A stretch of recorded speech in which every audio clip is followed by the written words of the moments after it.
everyone, welcome back to my channel. It's your girl Amara, and in today's video we are making another chunky knit blanket. It's just a basic knit and purl stitches. I made this blanket before. I've uploaded the video on my shirt and also on my Instagram. The video really blew up. I got so many views on it and so many people really loved the blanket. It's one of my really good blanket. I actually love it myself. I even made a shirt on it.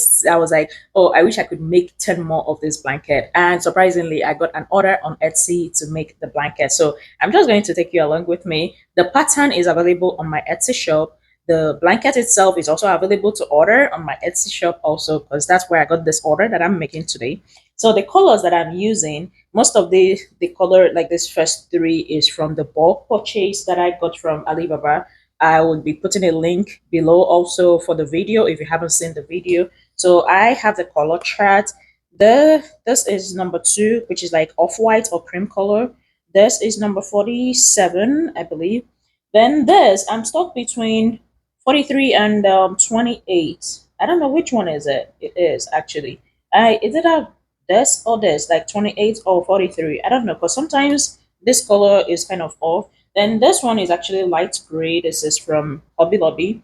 So those are the 4 colors we'll be using for this blanket, and this is the pattern, what it's going to look like. And then there's also a written pattern on the instruction how to follow, and then the number of skeins you're going to use or you're going to need. Although we all knit differently, but I just put how much that I used and kind of added a little bit to it just in case. So without further much yippee yappy, let's get into it. We are starting with the cream color or off-white. Yeah, I like to call it cream. I don't know if any other person does this. I love to fluff my yarn, especially the ones that I get from overseas, because they come so vacuum sealed, like they suction the life out of them. Most times, like before I knit, I open them and leave them out for at least like 24 hours for them to re-inflate. But if I didn't get the chance to do that, I just use this old whisk that I have. I've had this whisk. I got it so I can learn how to bake, but baking is not one of my strong suits. So I decided to convert it into something else useful. So I use it to fluff my yarn. There are other tools out there, like some people designed something to use to fluff the yarn. I started using this whisk. I've gotten used to it. It has gotten used to me. So we are best buddies right now. And that's what I'm going to keep using to fluff up the yarns. So look at that. Look at how it is. So this is how it comes, bundled up, suctioned. Actually, suctioned, like really suction dry. But if I open it up, look at how it is, and look at now the it's more fuller, like more fuller and easier to work with. So I'm going to set this one aside, and I'm going to fluff up a second one. You get your whisk, you just loop it through. It doesn't matter like how many, just loop it through and then you start pulling. It's that easy. And I really love doing this. And now the blanket starts. As always, we're going to be starting with casting on. Make your slip knot and pull through. So I'll be casting on 29 stitches. No, I'll be casting on 31 stitches because the size they ordered was a bigger size than the pattern that I have written out. So even though on my pattern I have 29 stitches, so you can always increase it, like you're just adding a few more stitches or maybe a few more rows to get the size that you're looking for. That's okay. It's easily, the pattern itself is easily modifiable. You can decide to add extra number of rows or extra number of stitches, like rows going up if you want it bigger, or extra number of stitches when casting on to get a longer length or width. I don't know which one it is, but you get the point. Like you can easily modify the pattern by adding a few more rows or a few more stitches to get the size you're looking for. So for this one, I'm going to be making it like 31. Hopefully that will be enough for the size that I'm working on right now. I wasn't even counting. Oh, good.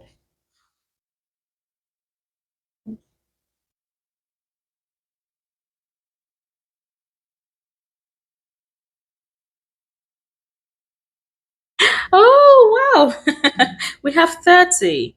Like, how cool is that? That's 31. Then, how I do, I always add extra row, extra stitch before flipping over to pull the first row. I have a video explaining the two different methods how you can do your cast on chain. I'll also be putting the link to that in the description box below if you haven't seen it.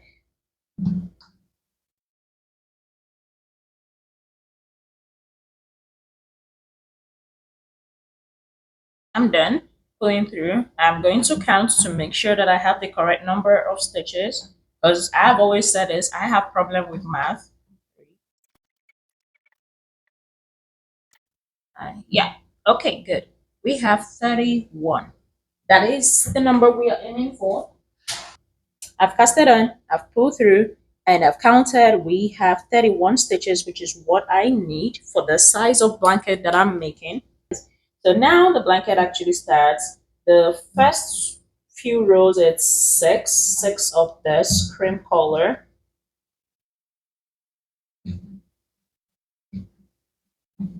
It's a basic knit stitches. Then the hats on the blanket, I added the hat after I finished the blanket, so it looked more 3D. And I didn't put like on the pattern. I said you feel free to add the hats at any places you want it to be. That's why I didn't include it in the pattern because not everybody might want the hats, and some people may choose to add the hat at different places. So if you do get the pattern and wondering, oh, where did she put the hat on? Just feel free to wiggle it or just put it any way you seem fit or any way you'd like. It doesn't have to be a certain place.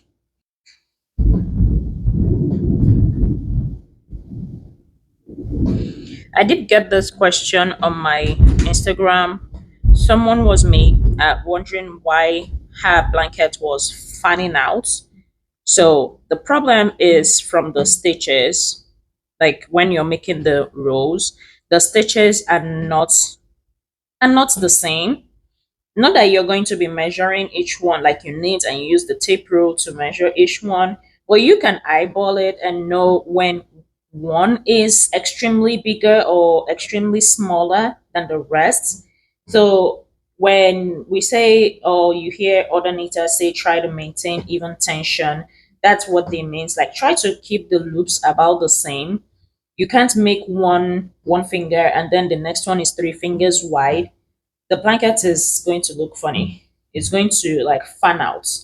Then another problem could be the cast on chain is either too tight. When it's too tight, this place is really tight, and then the rest of the blanket is like fanned out. Or if you're there are two things that can happen. It's either your blanket, like you started like this and then it's going like this, which is like a capital A. It's just like a pyramid and going up. The problem is that you started really good down here, and as you're going, your stitches are getting tighter, and then it keeps going like an A, like a pyramid and going up. Then the other one is it's fanning out. If it's fanning out, that means the cast on chain is really tight, and then the stitches on the body of the blanket is now really so big, so the blanket is fanning out. I think I need to draw that.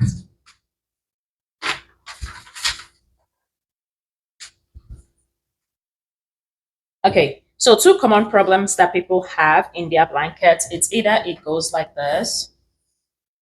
So this is the base, this is the cast on here. The cast on is here. And then as you're going, the stitches are now getting tighter. As they're getting tight, it affects the size of the blanket.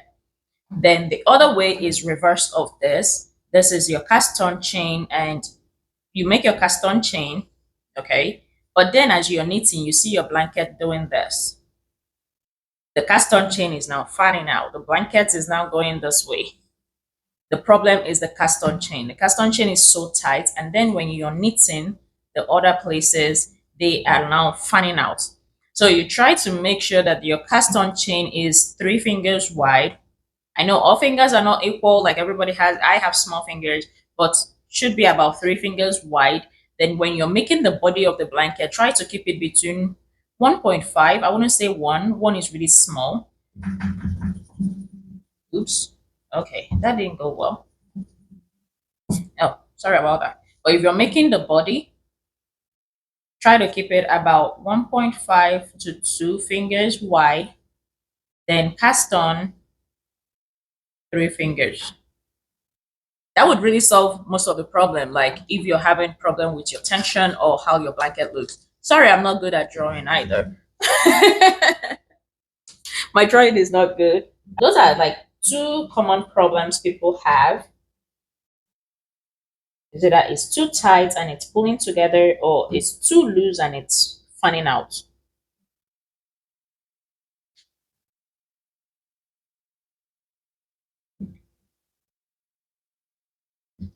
And I've not missed a loop before.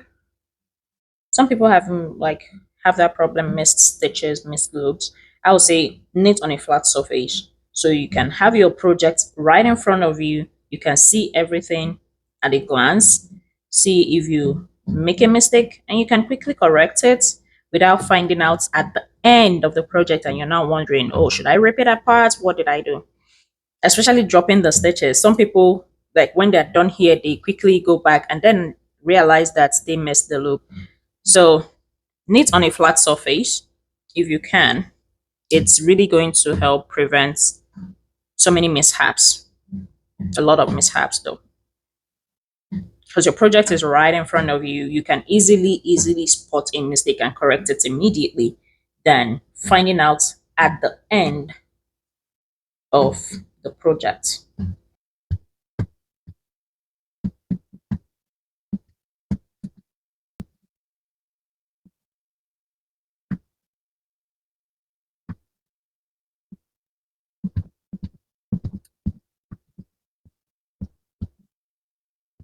Here's another trick. Like I said, I'm knitting 6 rows and then I'm like, oh, how many rows do I have? Each of these loops has like a hole in the middle. So you find that hole on each one and you 1, 2, 3, 4, 5, 6. So that way I know, okay, now I have my 6 rows. So it's easy to find in each one. You just push your hand in and you can feel the hole. So you can just use it to quickly count how many rows you have and decide if it's enough or if you still need to add a couple of more rows. So now I'm done with this. I'll be changing the colors real quick. Now our scissors and lighter comes to play. So I'll be changing the colors here. This one can go. So this is the next color we're using. This is the gray, light gray. I got it from Hobby Lobby. So I always use the burning method to join my yarns together.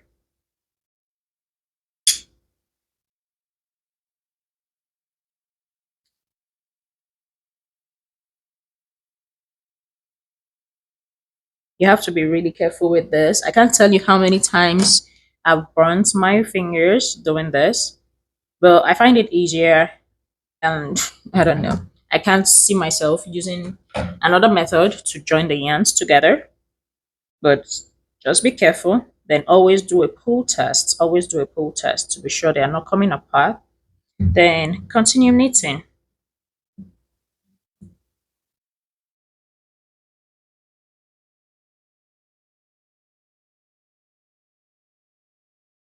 Okay, so I've knitted 2 rows of this, added one of this. Then on the pattern, you see that after I put this one, the next one says P. P is pole. So I'm just going to flip this project over. When I flip it over, I want to make sure that all my loops are visible because that's when it's easy for you to miss a loop. I want to make sure all of them are visible before I start knitting. That way I don't miss any one of them. Now I'm going to be pulling, which is like reverse knitting, 3 rows of this color. So you can either do it from the front, like push the yarn through each loop, or just flip the entire blanket over and just do a net stitches so that when you turn it, this this is the back, but when you turn it over, this pattern here or this style here is what's going to be in front here. So it's either you do pushing it from the front to the back, each one, or you just flip the project upside down or flip it over and continue with the regular knit stitches. I'm going to do that, and for 3 rows, do one knit and then continue knitting until I get to another block of color. I think the other teal green or teal blue, the other teal blue that I'm going to be changing. I've said this before, the blanket is available to order on Etsy. The pattern itself is also available to order. And I'm always available for questions if you have any. So I'll be coming on intermittently to show the project, what it's looking like, how far I've gone. And let me know what you think about this in the comments. Will you be trying out this pattern? I'm calling it neutral tones because it's like giving neutral vibes.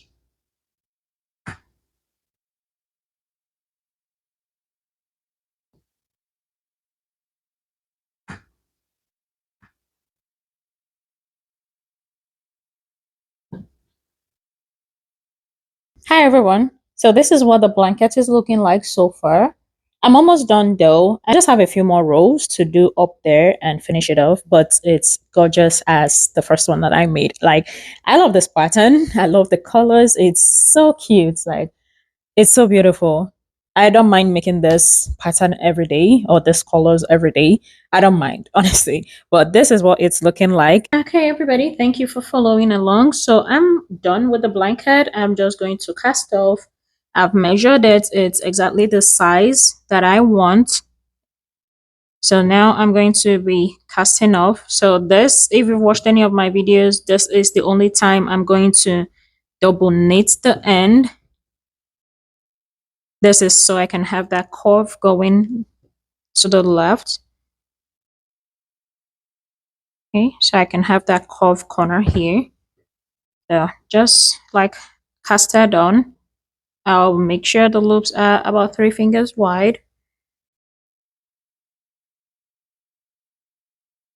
I think something is wrong with that one. Let's see. Yeah. Okay.